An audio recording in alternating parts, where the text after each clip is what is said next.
Good news for today. Our good news is from Ephesians chapter 1 verse 11. In Him we have obtained an inheritance, having been predestined according to the purpose of Him who works all things according to the counsel of His will.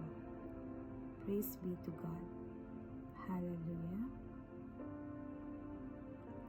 At dahil kay Kristo, kami naging bayan ng Diyos na nagsagawa ng lahat ng bagay ayon sa kanyang panukala at kalooban. Nangyari ito nang kami hirangin niya noon pang una. Hallelujah.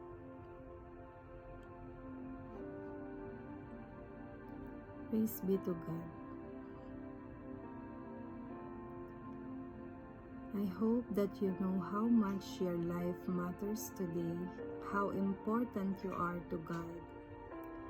God thought you are so valuable that He took time to plan all of your days before you were born. You have a divine assignment. When the message says that God is working all things according to the counsel of His will, that means God has the final say.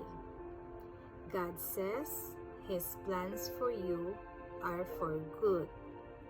God says He will do exceeding abundantly above all you can imagine. Now keep God first place. Keep honoring God and doing the right thing when it's hard. Don't try to figure everything out. God is doing things that you may not understand right now. It might not make sense in the moment, but if you stay in faith, you will see what God is up to. If you have to know everything, you're going to be frustrated. Leave it in God's hands. God, I don't understand what you're doing, but I trust you. I know you are in control. I know that you are moving me toward my purpose for being here. Let's pray.